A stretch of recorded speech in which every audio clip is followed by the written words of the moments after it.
l'Express Balado.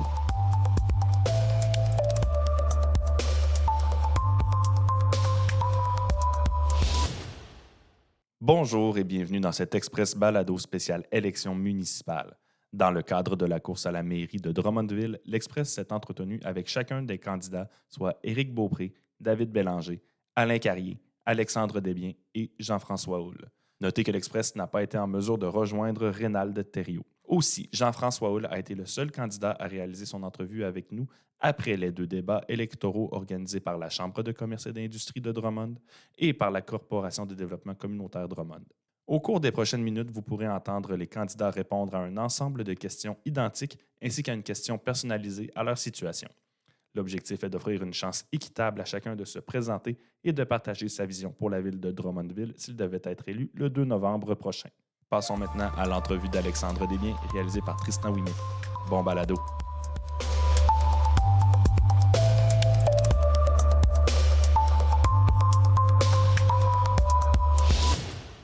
Donc, on est avec Alexandre Desbiens, candidat à la mairie de Drummondville. Monsieur Desbiens, bonjour. Bonjour, M. Ouimet. J'espère que vous allez bien. Tout d'abord, qui est Alexandre Desbiens, autant au niveau professionnel que personnel? D'entrée de jeu, je voulais juste vous dire que merci de m'accueillir dans vos studios. Et en passant, je voulais juste vous avouer que c'est mon premier balado aujourd'hui. Donc, ça me sort un petit peu de ma zone de confort. Donc, pour vous brosser un bref portrait de mon parcours, là, ma famille et moi, on avons quitté la ville de Québec pour emménager à Drummondville en août 93. Mon père, Jacques Desbiens, avait été sélectionné parmi 70 candidats pour devenir le nouveau président-directeur général de l'Union Vie, que l'on connaît aujourd'hui sous le nom d'UV Assurance. J'avais 15 ans à ce moment-là, donc vous pouvez vous imaginer ce que ça pouvait représenter à l'époque pour un adolescent comme moi de quitter Québec pour venir s'établir à Drummondville. Je devais notamment laisser derrière moi tous mes amis, mon équipe de hockey, parce que j'ai quand même évolué dans du calibre de haut niveau. Il faut dire qu'à cette époque-là, il n'y avait pas les moyens d'aujourd'hui pour rester plus facilement en contact. Mais je me suis vite rendu compte que les gens sont très accueillants à Drummondville. Je me suis d'ailleurs fait mon premier ami, Mathieu Lemay, dès le souper d'intégration qu'il y avait eu au Collège Saint-Bernard un peu avant la rentrée des classes cette année-là. J'ai aussi réalisé comme adolescent que c'était beaucoup plus facile d'avoir une certaine autonomie ici parce que comparativement à Québec, je n'étais pas nécessairement à la merci de mes parents pour qu'ils viennent me mener au cinéma, par exemple. Je pouvais pratiquement tout faire à pied.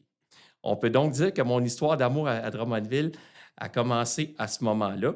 J'ai fait mon 4e et 5e secondaire au Collège Saint-Bernard et par la suite, j'ai étudié en sciences pures au Cégep de Drummondville. En fait, j'ai seulement quitté Drummondville durant 3 ans pour aller faire mon baccalauréat en actuariat à l'Université Laval, mais en revenant quand même ici tous les week-ends. Avec une telle formation universitaire en poche, j'aurais pu aller m'établir un peu partout, mais j'ai choisi de rester ici en travaillant à l'Union Vie, où j'ai d'ailleurs monté tous les échelons sur une période de 17 ans jusqu'à atteindre celui de vice-président du développement des affaires. Puis en 2018, SSQ Assurance m'a proposé de gérer un réseau de vente beaucoup plus volumineux et on m'a permis de le faire à partir de Drummondville. C'est pourquoi j'ai accepté de relever ce nouveau défi. Et en mars 2020, comme on sait, SSQ et la capitale ont fusionné pour devenir Beneva, entreprise pour laquelle je suis toujours à l'emploi. Fait que ça donne une idée un petit peu de mon parcours là, jusqu'à maintenant. Et pourquoi considérez-vous être le meilleur candidat pour exercer la fonction de maire? C'est une bonne question, M. Ouimet, parce que quand je fais mon porte-à-porte, les gens me demandent souvent pourquoi un actuaire a décidé de se lancer en politique municipale. Je leur réponds que je fais de la politique pour aider les gens. La politique, c'est ça, c'est utile. C'est une façon pour moi de m'impliquer et de redonner à ma communauté afin de changer les choses pour le mieux et d'améliorer la qualité de vie des gens. D'ailleurs, ma conjointe Hélène et moi sommes toujours très impliqués dans la communauté depuis plusieurs années. Elle est d'ailleurs directrice générale de la Maison de la famille, ce qui nous permet d'être en phase avec les besoins du milieu. Je suis un associé de la Société des actuaires de Chicago et de l'Institut canadien des actuaires, ce qui fait de moi quelqu'un d'axé sur la saine gestion. Je détiens aussi les titres mondialement reconnus de Financial Risk Manager et de Professional Risk Manager. C'est des grands mots, mais ça veut tout simplement dire que je suis un spécialiste des risques financiers. Je gère actuellement un réseau de vente d'environ 700 personnes au Québec, ce qui fait que le service pour moi est très important.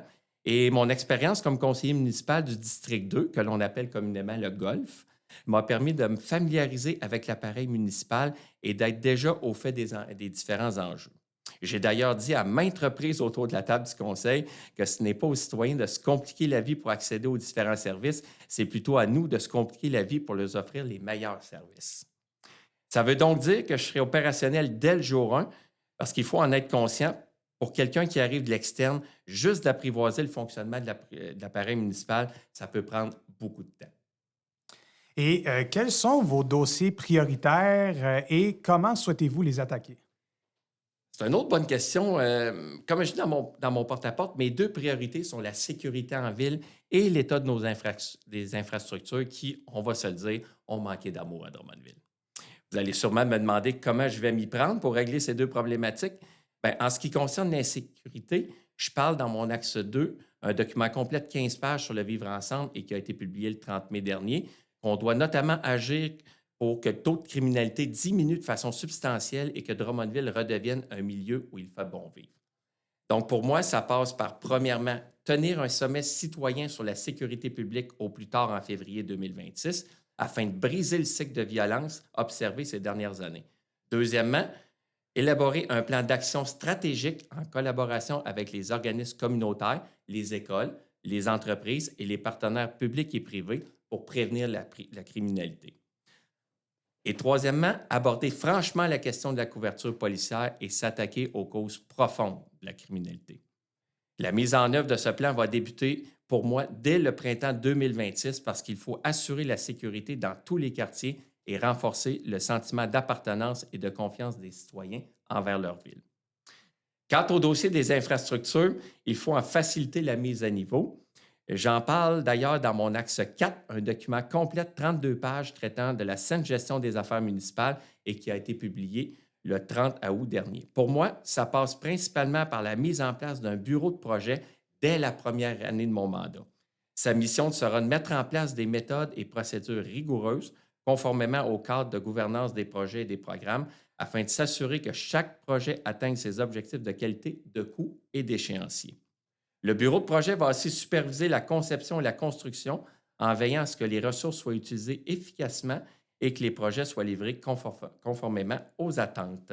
Et ce nouveau service va donc jouer un rôle central en regroupant au sein d'une même structure les responsabilités de planification, de réalisation et de suivi des investissements. Et depuis l'instauration d'une telle entité, on peut dire que certaines villes sauvent entre 25 et 30 des coûts pour chaque projet, ce qui est quand même pas négligeable. En plus de ces deux priorités, j'ai aussi un programme complet développé autour de 5 axes où, premièrement, je veux remettre les citoyens et les citoyennes à l'avant-plan au niveau de la démocratie municipale. Deuxièmement, je veux faire de Drummondville la capitale de la solidarité au niveau du vivre ensemble parce qu'on va se le dire, on a un beau tissu social ici. Et troisièmement, au niveau des arts et de la culture, je souhaite de faire de Drummondville autre chose qu'un arrêt pipi entre Québec puis Montréal parce que je souhaite faire d'ailleurs de Drummondville une destination culturelle parce que quand les gens rentrent en ville, dépensent en ville, bien, collectivement, on gagne tous puis c'est des belles retombées pour une ville. Et quelle place feriez-vous à l'implication citoyenne et à la transparence de l'organisation municipale si vous êtes élu? Bien, en fait, c'est une autre bonne question, M. Ouimet, parce que j'en parle justement dans mon axe 1, qui est un document portant sur la démocratie municipale puis que j'ai publié le 30 avril dernier. Moi, ce que je veux, c'est remettre les citoyens et citoyennes au cœur des discussions du conseil municipal et de l'administration publique. Bien, pour ce faire, il faut premièrement valoriser l'engagement citoyen. En reconnaissant l'engagement citoyen à travers des initiatives qui célèbrent la citoyenneté, en réformant la période de questions lors des séances du conseil pour valoriser la prise de parole, en bonifiant nos modes de communication pour permettre aux gens d'avoir accès à toute l'information municipale et en créant de nouveaux lieux d'échange comme des rencontres mensuelles de quartier. Deuxièmement, il faut maximiser les canaux de communication pour plus de transparence et mieux expliquer les décisions. Parce qu'en rendant public les discussions et débats entre les conseillers, pour que l'on puisse connaître les opinions individuelles des élus et en répondant plus rapidement aux demandes d'accès à l'information. Troisièmement, il faut maximiser les manières de consulter la population par groupe d'âge en diversifiant les formes de consultation et en faisant des consultations préalables au budget pour permettre de brosser un portrait de la situation. Quatrièmement, j'aimerais aussi pour plus de transparence, nommer un vérificateur général pour permettre d'informer les membres du conseil municipal et les citoyens quant à l'optimisation des ressources, à la fidélité et la fiabilité des états financiers qui leur sont présentés. Et comment voyez-vous la collaboration avec les conseillers municipaux? Bien, j'en parle aussi dans mon axe 1 sur la démocratie municipale. Moi, ce que je veux, c'est donner plus de responsabilités aux conseillers en instaurant une gestion moins centralisatrice et tournée vers les quartiers. Ça va permettre aux conseillers, et on va se le dire, sont les premiers représentants de quartier, d'avoir plus d'influence sur les décisions prises par le conseil et d'avoir un rôle de décideur accru sur les différents comités. Je souhaite aussi légitimiser le droit à la dissidence en tout temps pour que les élus puissent exprimer sans crainte à la population leur désaccord ou leur opposition avec certaines décisions. Et comment anticipez-vous une campagne avec de nombreux candidats dans la course à la mairie? Bien, écoute, ça fait déjà plus de 4000 portes que je fais moi-même personnellement en ville, en plus de ce que mon équipe de bénévoles a fait sur le terrain. Et la réponse est excellente jusqu'à maintenant. Beaucoup de gens me reconnaissent parce qu'ils m'ont vu sur les réseaux sociaux et dans les médias. Et ça, c'est un bon signe. Le porte-à-porte, surtout en politique municipale, c'est vraiment la clé du succès. Il faut aller à la rencontre des gens pour connaître leurs préoccupations et être en phase avec leurs besoins. J'ai toujours été très présent sur le terrain comme conseiller municipal, même en combinant un emploi à temps plein avec bénévoles. Comme maire, je m'engage à l'être encore plus parce que ça permet de voir quel sera l'impact réel de nos décisions sur la vie des gens. J'en parle justement dans mon axe 1 où je dis qu'avec moi, il y aura moins de réunions, mais plus de terrain. Bon, vous êtes un associé de la Societies of Actuaries de Chicago et Oui. directeur de compte chez Beneva. Oui. Si vous devenez maire de Drummondville, comment comptez-vous jongler entre vos fonctions actuelles et le poste de maire? Parce que c'est quand même un poste qui est demandant. Effectivement. C'est une très bonne question, M. Ouimet. Présentement, comme je l'ai dit, je conjuguais le poste de conseiller municipal et de directeur de compte chez Beneva, parce qu'évidemment, c'est sûr que ça prend une bonne planification, puis ça m'a fait des grosses semaines, mais ça ne m'a pas empêché d'être très présent sur le terrain de toute façon comme conseiller municipal. Mais effectivement, si je suis élu maire le 2 novembre prochain au soir, mon employeur est déjà au courant qu'à ce moment-là, ben, je vais quitter mes fonctions parce que vous l'avez dit vous-même, le poste de maire à Drummondville, surtout pour une ville de 87 000 personnes actuellement qui s'en va vers les 100 000, c'est un emploi à temps plein. Là.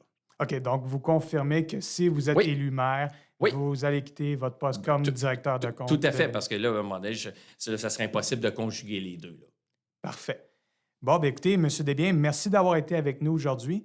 C'était Alexandre Desbiens, candidat à la mairie de Drummondville. Bien, merci beaucoup, M. Ouimet. C'est ce qui met fin à cet express balado spécial élection municipale. Nous vous rappelons que le vote par anticipation a lieu le dimanche 26 octobre entre midi et 20 h. Le jour du scrutin général se tient quant à lui le dimanche 2 novembre entre 10 et 20 h. Les résidents de Drummondville devraient avoir reçu en temps normal un carton de rappel par la poste. Si toutefois ce n'est pas le cas, les informations quant au bureau de vote associé à votre adresse sont accessibles sur le site web des élections de la ville de Drummondville.